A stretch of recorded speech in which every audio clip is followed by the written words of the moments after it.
Beneath the Boil, How I Found God in the Gumbo by Kateb. Welcome to the pot, y'all. Not the pew, not the pulpit, no, the pot. Because that's where I first met God, beneath the boil. Inside a messy, loud, bubbling gumbo of life. I didn't find him in a pristine place. He wasn't sitting under a fig tree, quoting ancient scrolls in perfect silence. No, he was right there next to the okra and onions, somewhere between the sweat of survival and the steam of struggle, saying, "Keep stirring, child." You see, gumbo ain't just food. It's a sermon. It's a life lesson. A metaphor so rich and thick, you gotta sop it up with cornbread just to catch the blessing spilling out the side. Gumbo is what happens when everything you've got, everything you've survived, everything you didn't know you needed gets thrown into the same pot, simmered slow, and sanctified by time and fire. Now, a wise elder once told me as a child, never trust gumbo that's too clean, too quick, or too quiet.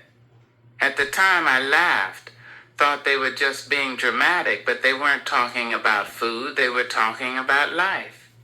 And I didn't realize until I got older, until I had my own pot, my own mixture of joy and junk, faith and funk, celebration and chaos bubbling over on the stove of my soul. Let me tell you, the first thing gumbo taught me was patience. You can't rush it. If you do, you get soup. If you cheat the process, the flavor don't speak. Gumbo demands you stay a while, tend the fire, stir with care. God's just like that. You don't microwave intimacy with the divine. You simmer. You sit. You listen through the hiss and the bubbling and let the flavors of experience rise up. Gumbo will humble you too. That roux, that dark, nutty base that holds it all together. Baby, if you don't stir it right, if you get distracted or too proud to watch the pot, it'll burn. And when it burns, it don't whisper. It shouts, "Start over." Oh, how many times God let my roux burn just to get my attention. I used to think every setback was punishment, but sometimes the burn is a blessing. It's a divine do-over. It's grace disguised as a culinary failure. And let me tell you, grace don't always come with gospel music and goosebumps. Sometimes grace smells like charred flour and busted pride. There were days I felt like I was just ingredients scattered across the counter. Too much salt, too little worth, a can of regret here, a leftover wound there. But God's hand is like a seasoned Creole cook. He don't waste a thing. He grabbed my bitterness like cayenne and said, "We need just a dash." He took my heartbreak like celery and said, "This adds crunch." He even stirred in my mistakes, said they'd thicken the story. He turned my mess into meal. Here's something else gumbo taught me. Everybody got a place in the pot. You can't make it with just shrimp. You need sausage, chicken, crab flavors that don't compete, but complete each other. That pot is a picture of community. And every time you think somebody don't belong, remember okra's slimy until it gets heat. Just like people, some folks gotta be boiled a little before their true purpose thickens the stew. Now let's season this with some spiritual wordplay, shall we? I cooked up a Samordni lap to stir into your soul. God backwards is dog and honey. Both will stick by your side when others walk away. One gives you unconditional love, the other is unconditional love. Just chew on that. Another one. Stressed is desserts backward. You want your peace? Flip your focus. Instead of feeding your fear, feed your faith. Find the sweetness in the sour. And while we're at it, let me throw in a couple acronyms from the back of my spiritual spice rack. Gumbo God uses messy blends ordained. Because he does. He doesn't need you to be perfect.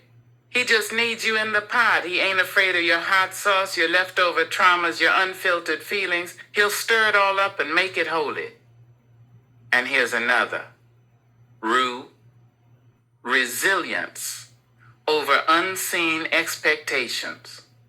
Because sometimes you don't even know what you're cooking until life turns the heat up, until people walk away, until the broth starts boiling and the surface gets messy. But if you don't run, if you just keep stirring, you'll see that what looked like chaos was becoming flavor.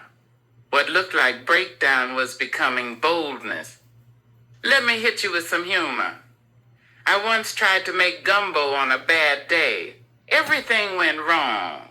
I burned the roux, oversalted the pot, and dropped a whole crab claw into my shoe. I shouted, "God, why can't this just be easy?" And right then I felt something in my spirit say, "Because easy ain't edible." That'll preach. The best gumbo, just like the best faith, comes from heat, time, and chaos turning into comfort. You need the boil. You need the sizzle. You need the moments when the pot feels too full, too hot, too much. Because right then, just beneath the boil, something sacred is happening. Some folks think miracles only happen in cathedrals or clouds, but I met God in my kitchen. I saw him in the steam rising from a gumbo that shouldn't have turned out right, but did. I felt him in the rhythm of my stirring, in the quiet strength of endurance, in the way I learned to stand and wait while life cooked me into something better. And so now, when life starts to bubble up and things get messy, when relationships feel like overcooked shrimp and peace feels like rice that won't stick, I don't panic. I stir, I trust the recipe. I taste, adjust, and keep going. Because beneath the boil, God is always working. Laissez les bons temps rouler. Let the good times roll right through the mess, right through the heat, right into grace.